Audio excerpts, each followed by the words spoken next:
Morning. Ayan o. Flex ko lang yung ano ko, yung kamyas. Yan. Sobrang daming bunga. Hitik na hitik. Oh. Kung sinong may gusto na magpaksiw dyan. Ito, libre. Kamyas. Yan. Grabe ang bunga oh. Tingnan nyo oh. Diba? Sobrang daming bunga. Yun. Diba?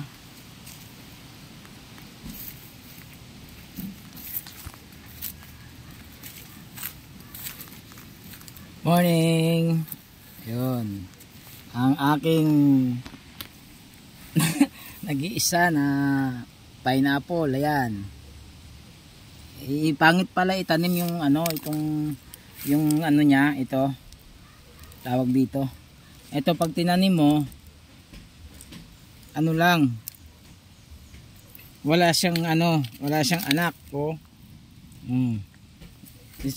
Kapag ka inanim mo to, walang kapalit. Dapat talaga yung anak, yung ano. Eto, nag-iisa lang yung tinanim mo to, wala siyang anak eh. Kaya mag-order ako ng ano, ng pinya. Mas maganda pala pinya rito, mas madali.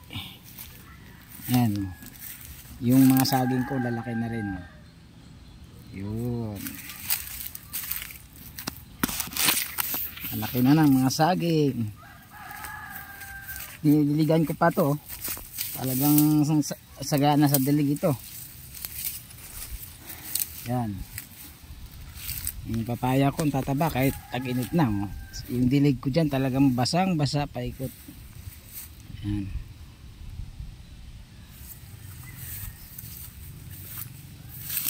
Pagka mamunga ito, wala na. Hindi na ako bibili ng saging. Tuwa ako kasi yung ano. Lagi ko dinidiligan every 3 days. Basang basa yan. Laki ng ano, bill ng tubig ko. 1,900 pinakamababa. Ayan oh, yung aking kaimito. Saka ito guys, tingnan nyo. Ayan oh, may bunga na yung langka oh. May bunga na, malalaki pa naman ito.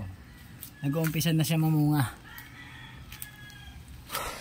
Saka namumulaklak na rin ang avocado. Ang avocado ko namumulaklak na rin.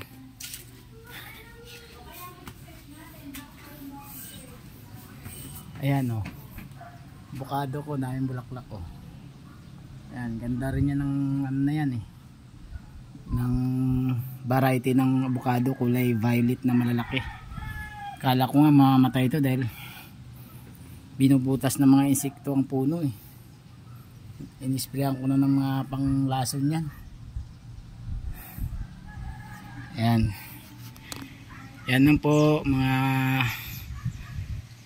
friends. Good day sa inyong lahat. Bye.